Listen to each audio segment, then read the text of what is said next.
Hi guys, it's May here. Welcome back po to my channel.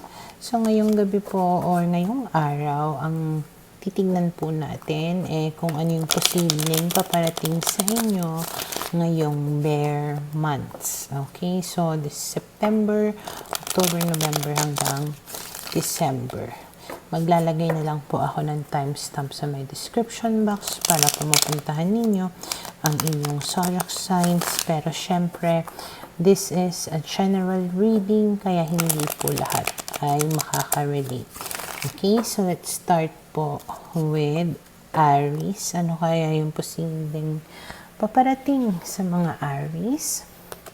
So we have here the Hermit, the Page of Pentacles, and then the Six of Pentacles. Okay, so may mga blessings na paparating sa inyo ngayong bear months. May mga parang pagkakakitaan. Pwedeng merong magbibigay sa'yo ng pera, supporta financially. Ganyan, mukhang magiging enough ito for your needs or for you to provide for your family. Ganyan. Basta yung mga pangangailangan mo, kumbaga, mapupunan. And nakikita ko rin dito some kind of realization about somebody, especially if you are dealing with earth sign, Taurus, Virgo, Capricorn. Parang matatauhan ka about sa tao na ito. Okay? And there's even a possibility here na makakatanggap ka ng mensahe about kung halimbawa meron kang in-applyan, ganyan, basta an opportunity na pagkakakitaan mo, ganon, or trabaho, ganyan, mga in-applyan mo. Okay? Pero ang downside is, even though nagiging okay yung finances mo, yung career mo, there will be times pa rin na there's this certain sadness or loneliness na nararamdaman mo pa rin. Okay? Para sa mga Taurus, we have here the Queen of Swords, the Two of Cups, and then we have here the Page of Swords. Okay, so sa nakikita ko dito, isa sa mga posibleng paparating sa'yo ngayong bear months is parang an information.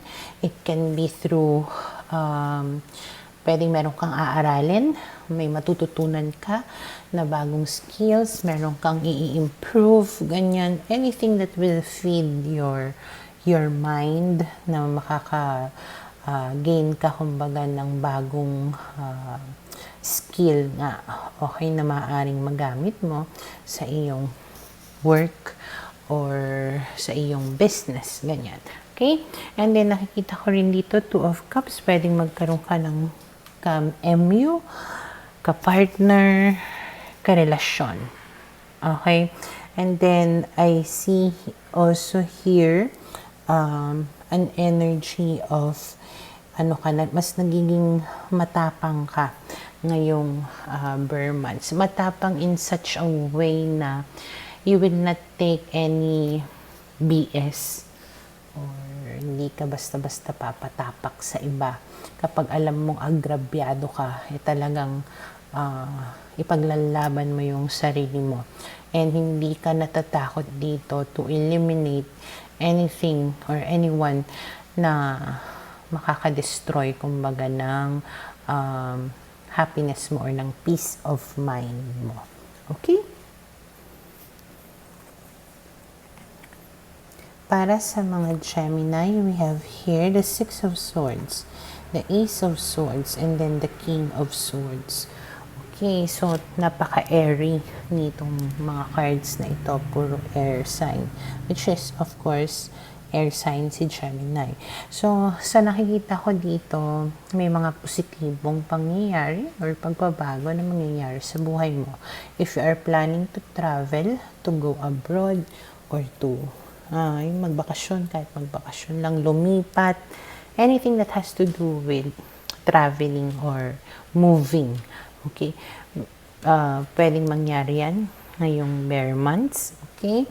And Ace of Swords, pwedeng a gift of knowledge, mas nagiging wise ka, mas nagiging clear sa'yo yung mga gusto mo, mas nagiging, ano ka pa, parang practical ka with the things that, or with the things that you will do, ganon. What else? I do see another air sign here. Pwedeng makikipag-communicate sa'yo itong si air sign na ito at pwedeng mabigyan linaw ninyo kung ano man yung nangyari between the two of you, kaya magkakaroon ng mga magagandang pagbabago. Okay? Para sa mga Cancer, we have here the 7 of Wands, the 4 of Cups, and then we have here the Knight of Wands. Okay, so base sa mga barahan na to, ngayong December, or I mean September to December, there's a feeling of discontentment, tama ba? Or disappointment, pwedeng ganyan. Parang nadi-disappoint ka sa isang tao, especially if that person is Sagittarius. Okay? Or pwedeng mamimiss mo tong tao na ito. Pero may chance kasi na itong si Sagittarius na ito ay manunumbalik sa buhay mo and tipong madi-disappoint ka na naman sa kanya. Even though bumabalik nga siya, parang may kulang, kumbaga. Okay, hindi ka totally na masaya sa kanyang pagbabalik.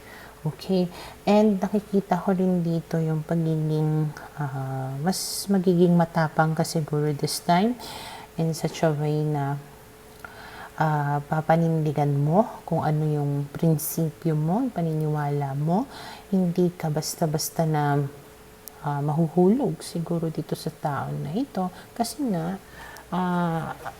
somehow alam mo na rin siguro na madi-disappoint ka sa kanya. Okay? This can also apply na sa ibang tao. I mean, hindi lang sa love interest. Okay? Pwedeng somebody close to you na madi-disappoint ka nitong tao na ito. Ganyan. Kaya, ayaw mong, kumbaga na magpa-apekto dito sa tao na to at papanindigan mo kung ano yung tingin mo na tama. Okay?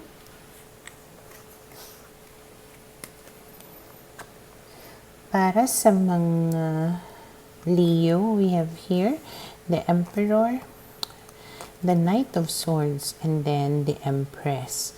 So, sa nakikita ko dito, if you are planning to have a baby, maaaring ngayong bare months, yung magandang or tamang panahon para mangyari yon. Parang fertile ka at malaki yung chance na mabuntis ka. Okay?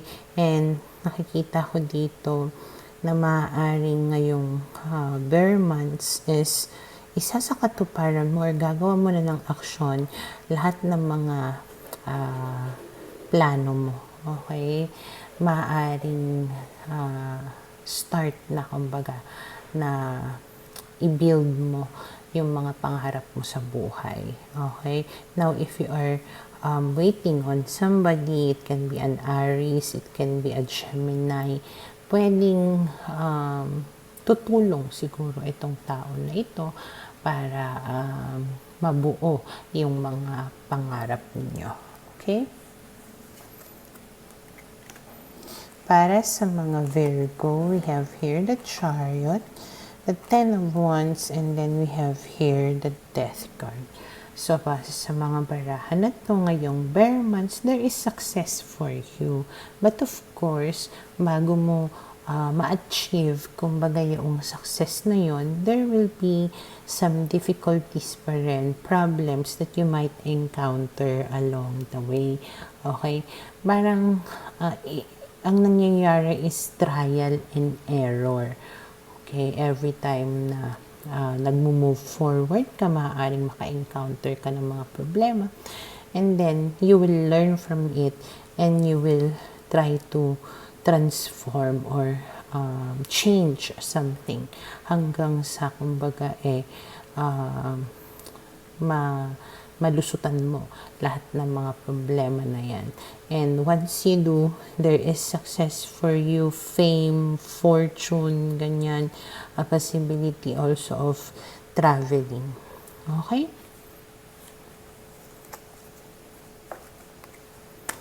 Para sa mga Libra, we have here the Four of Pentacles, the Wheel of Fortune, and then the Seven of Cups. So, base sa mga barahan ng ito, maaari ngayong bare months na makaramdam ka ng financial struggle.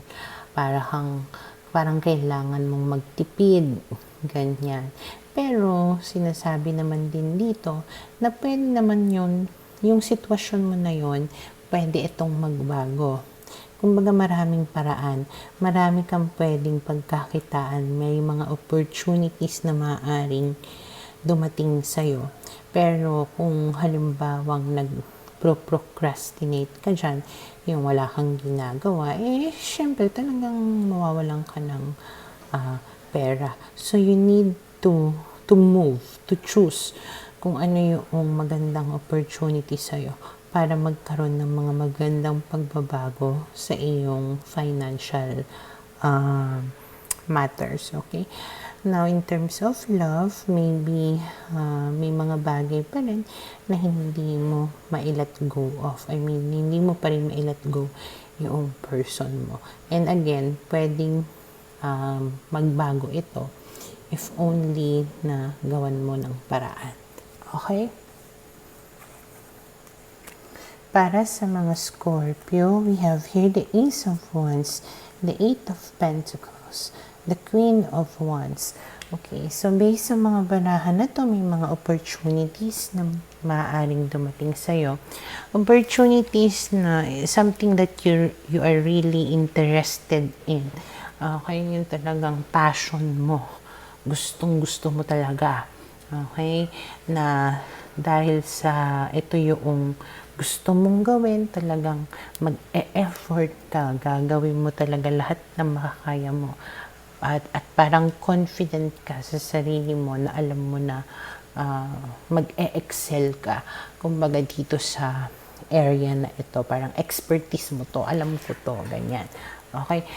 But, some of you maaari siguro na it's a new opportunity, but then again, you are willing to learn, alam mo na kaya mo. Kasi, kumbaga, grab the opportunity ka na.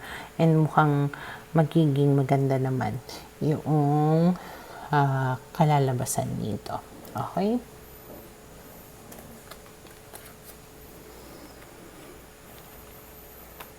Para sa mga Sagittarius, we have here the Star, the Three of Cups, and then we have here the Four of Swords. Okay, wishes coming through, reconciliation, reunion, a chance to relax or take a vacation. Okay? So, ayun, may mga pinapangarap ka, wini-wish ka na maaaring magkakatotoo na ngayong December. And if you are waiting on somebody to return to you, malaki rin yung chance na magkaroon kayo ng reconciliation.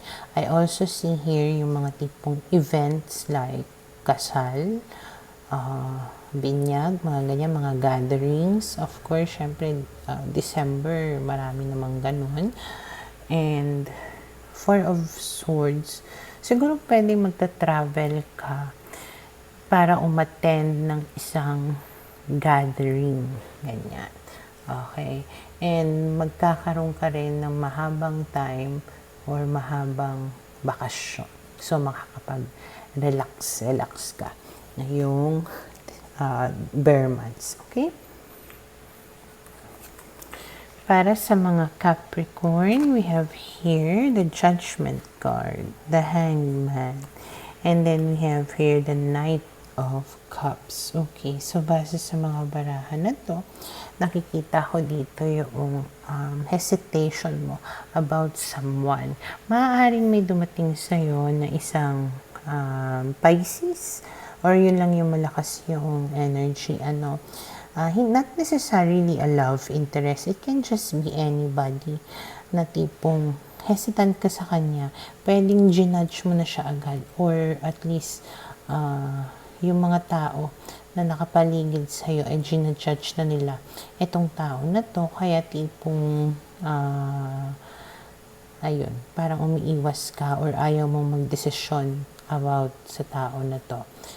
Kung love interest nga ito, pwedeng manliligaw or nanunumbalik sa'yo, pero ayaw mo munang tanggapin kasi ayaw mo rin na magkamali ka ng desisyon, and iniisip mo rin kumbaga kung ano yung sasabihin ng mga tao. So, malaki din yung chance na ngayong bare months ay maraming papaligid sa'yo ng mga judgmental, ng mga chismoso at chismosa. Okay? Para sa mga Aquarius, we have here the 8 of Wands, the 5 of Pentacles, the King of Wands. Okay, so base sa mga barahan na to, maaaring maging mabilis ang takbo ng bare months para sa iyo. Okay, maaaring mai-stress ka, marami kang pinagkakaabalahan, especially sa work mo, ganun. Pero at nights, parang kumbaga sa umaga, busy-busy ka. Pagdating sa gabi, nakakaramdam ka ng kalungkutan. Okay, maaaring may namimiss ka na tao, maaaring may umabando na sa'yo, may nag-ghost sa'yo na tao. Lalong-lalo na kung ang tao na ito ay Leo. Okay? Pero, huwag kang mag-alala kasi meron din chance na itong tao na ito will try to communicate with you.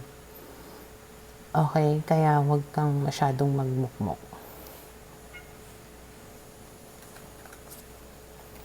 Para sa mga Pisces, we have here the Strength card, the Swords, the 8 of Swords, and the 7 of Pentacles.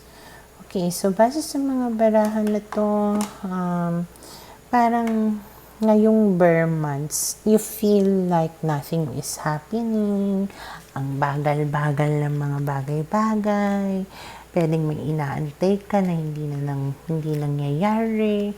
Kaya ang sinasabi dito, kailangan mo lang tatagan yung kalooban mo, kailangan mo lang ng strength. Okay? Parang mapapasok ka rin sa isang sitwasyon na parang nagiging helpless ka. Okay? Ang sinasabi dito, if ever you get into that, kaya mo kumbaga na umalis doon. You have the power. Kailangan mo lang talagang magtiwala sa sarili mo. Okay? Ngayon, if you, kung nag-invest ka financially, there's a possibility na, magkakaroon na ito ng interest. May babalik na sa'yo yung capital mo ngayong December. Okay? Pero kung may inaantay ka na tipong mangyari, hindi ko alam kung siguro about sa love life mo, maybe about sa yung career, maaring mainip ka kasi mabagal. But it does not mean na hindi ito mangyayari. Maybe hindi pa sa ngayon. Kaya kailangan mo lang magpakatatag. Okay? So, yun yung nakikita ko na posibleng or napaparating sa mga bawat zodiac signs ngayong bare months.